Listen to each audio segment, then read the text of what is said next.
Stop dumping baking soda down your drain and expecting it to cut grease. It won't. I've pulled apart hundreds of clogged P-traps over the years, and 9 times out of 10, the homeowner tells me the same thing. I poured baking soda and vinegar down there. I don't get why it's still backed up.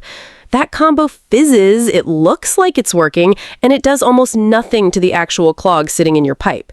3 products get lumped together like they're interchangeable: borax, baking soda, washing soda. And that mix-up costs people real money in service calls. They are not the same. They don't even do the same job. Here's what actually happens in most households. Someone's under the sink with a box of Arm & Hammer because that's what's in the pantry, and they use it for everything. The fridge smell, the carpet stain, the bathtub ring, the slow drain. It becomes the default. Nobody stops to ask whether baking soda is even built for the job they're throwing it at. Then there's the laundry room. People see natural laundry booster on a box of borax or washing soda at the store, shrug and grab whichever one's cheaper that week. They toss it in with the detergent and hope for the best. Sometimes it works fine. Sometimes their whites come out looking dingy, or a wool sweater felts up and shrinks, and they've got no idea which product caused it or why.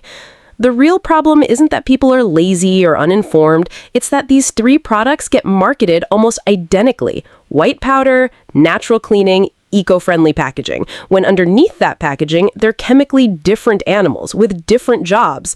I've walked into homes where someone spent 3 weekends soaking a shower door in baking soda paste, trying to get hard water scale off, wondering why it wouldn't budge when washing soda or straight vinegar would have cut through it in 20 minutes. That's not a small mistake. That's weeks of wasted effort on the wrong tool. And here's the part that really gets me. This stuff hides. A drain that's mostly clear still runs slow, so people live with it for months.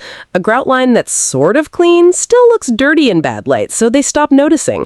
You don't realize you used the wrong product until the problems had time to compound. The clog gets denser, the buildup gets thicker, and now the job that could have taken 15 minutes with the right approach takes an hour with the wrong one, assuming it works at all.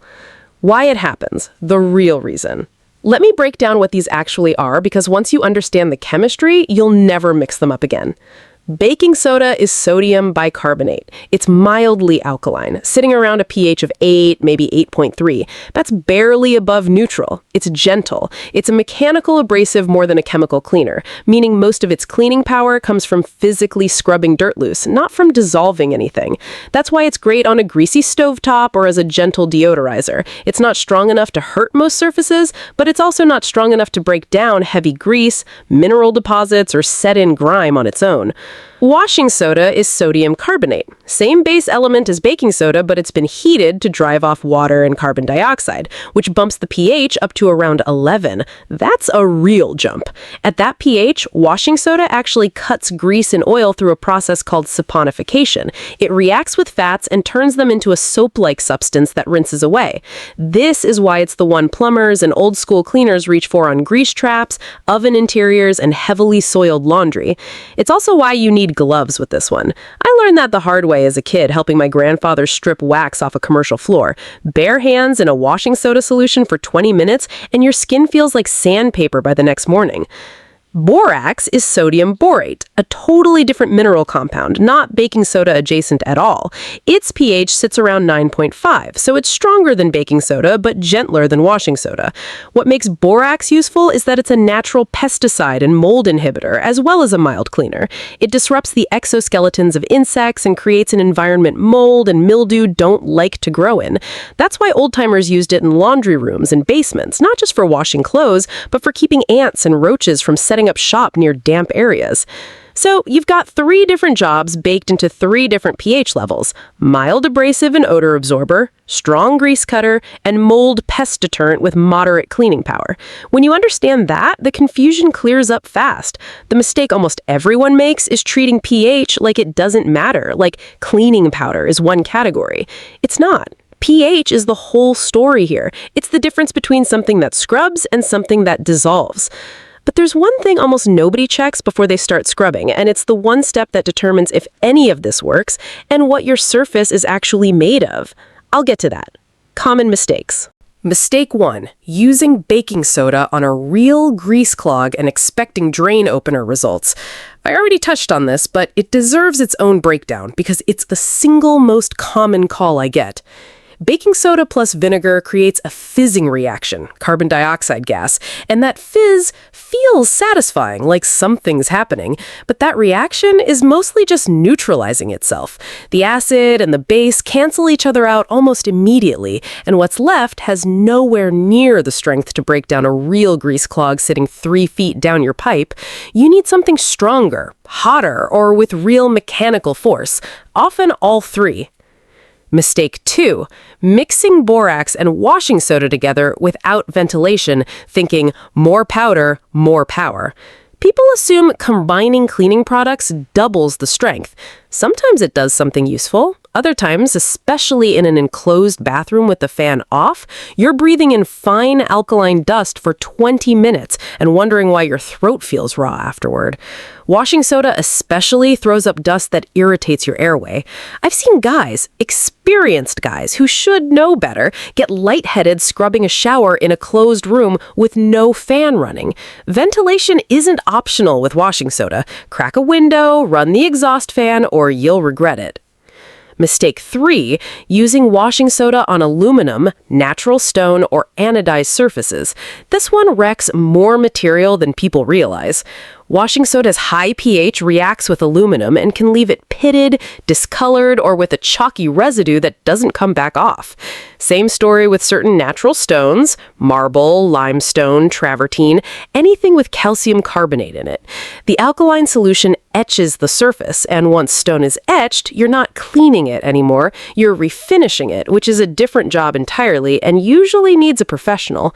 I've had customers call me panicked because their marble countertop turned dull and cloudy after a deep clean with washing soda paste, and there's no undoing that with more scrubbing. That damage is permanent without stone restoration. The solution: how to actually use each one. I'm going to walk through this by job, not by product, because that's how you should actually be thinking about it. Pick the problem first, then pick the powder that matches. For drains, slow running or mildly clogged, not fully blocked, this is where washing soda earns its keep and where baking soda falls short. Start by removing any standing water you can with a cup or small container. You want the powder to hit the pipe walls directly, not get diluted in a puddle sitting in the sink basin. Pour half a cup of washing soda directly into the drain. Follow it immediately with 2 cups of water that's been heated to near boiling. Not fully boiling if you've got PVC pipes, since boiling water can soften PVC joints over time. Hot tap water pushed as hot as it goes is usually enough. Let that sit for 15 minutes. Don't run any water during this window. You want the solution to work on the grease undisturbed, not get flushed out prematurely. Flush with another 2 cups of hot water to clear the loosened material through. Pro tip: if the drain's still slow after that, don't just repeat the same treatment. That's throwing good effort after bad. Follow up with a manual drain snake, even a cheap plastic zip-style one from the hardware store, to physically pull out the softened clog. Chemistry loosens it, but on a real clog, something mechanical usually has to finish the job. I've seen people repeat a chemical treatment 5 times over 2 weeks when one snake pass would have cleared it in the first attempt. For grease-heavy kitchen surfaces, stovetop backsplash, oven interior, range hood filter. Washing soda again, but as a paste this time, not a liquid pour.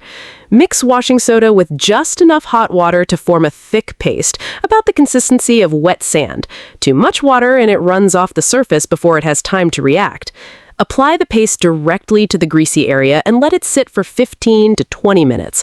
On something like an oven interior with baked-on grease, you can extend that to 30 minutes if it's really built up. Scrub with a non-abrasive pad, a green scrub sponge works, but skip steel wool on painted or coated surfaces, since washing soda plus steel wool can scratch through the finish. Rinse thoroughly, twice if needed. Washing soda leaves a residue if you don't rinse well, and that residue can look streaky once it dries. Wear gloves through this whole process. Long exposure dries out and irritates skin, and if you've got any small cuts on your hands, you'll feel it fast.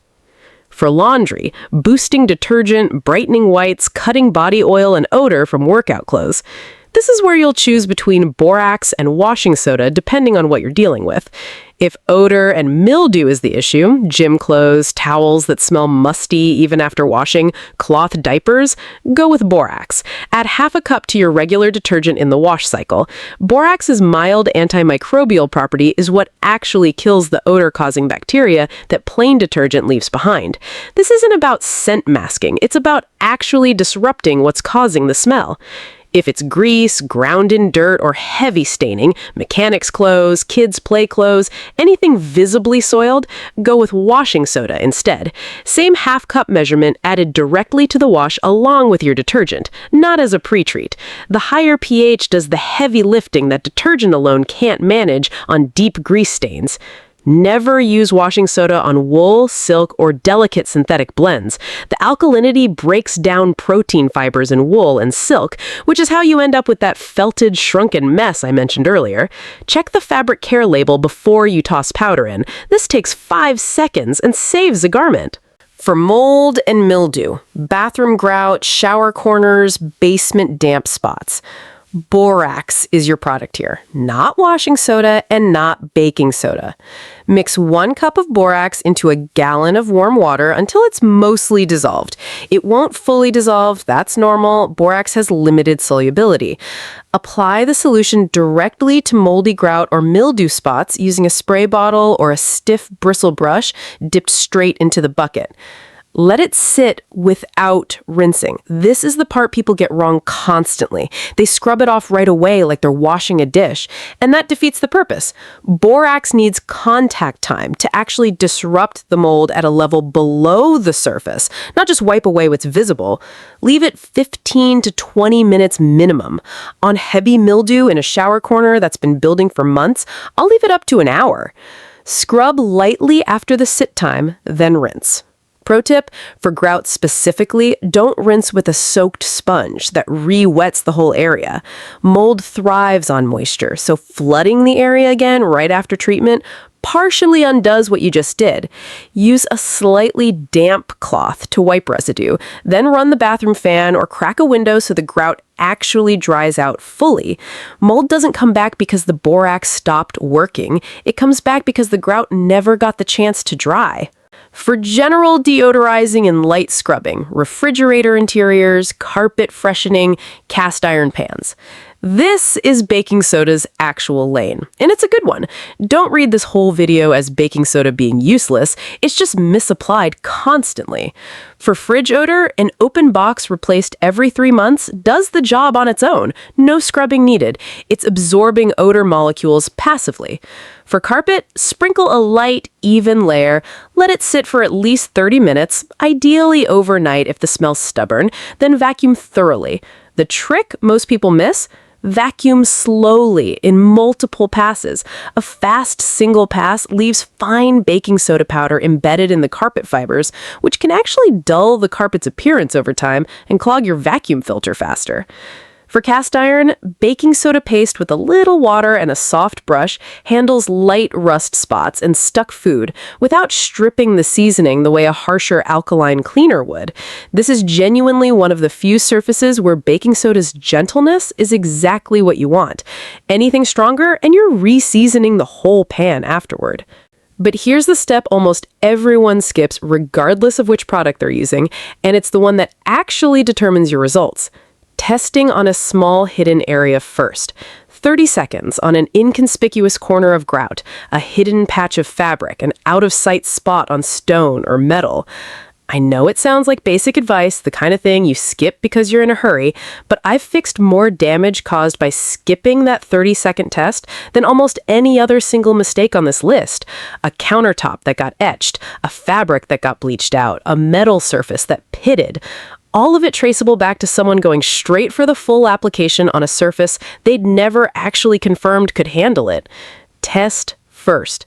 Every time. It costs you nothing and it saves you from redoing or replacing the whole thing.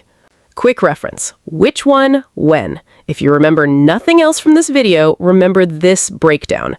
Baking soda is for light jobs, mild odor control, gentle abrasive scrubbing on surfaces that can't handle anything stronger, and situations where you're more worried about damaging something than about cutting through heavy grime.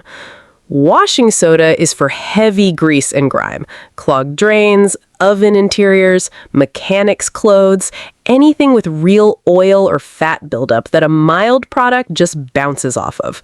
Gloves and ventilation every time. Borax is for mold, mildew, and odor at a bacterial level, laundry boosting for smell rather than stains, grout and shower mold, basement damp spots. It's the middle strength option, and it's the one with pest deterrent properties the other two don't have at all. None of these three is a universal fix, and that's really the whole point of this video. The people who get the best results out of their cleaning cabinet aren't using the most expensive products. They're using the right product for the actual chemistry of the problem in front of them. A grease clog isn't a mild odor problem. A mildew patch isn't a grease problem. Match the tool to the job, and half the "this doesn't work" complaints I hear on service calls just disappear. That's the real difference between these three, not the marketing version you get on the box. If this saved you a wasted weekend scrubbing the wrong powder into the wrong surface, do me a favor and subscribe. I put out videos like this every week. Real field experience, no fluff. Drop a comment and tell me your worst ongoing cleaning problem, the one you've thrown everything at and nothing's worked. I read every one, and some of the best video topics I get come straight from those comments. If you're dealing with a drain that's more than just slow, full-on blocked, standing water, the whole situation, go watch my video on diagnosing a clogged drain before you call a plumber. It'll walk you through exactly how to tell if it's a fix you can handle yourself or one that needs a professional out to the house.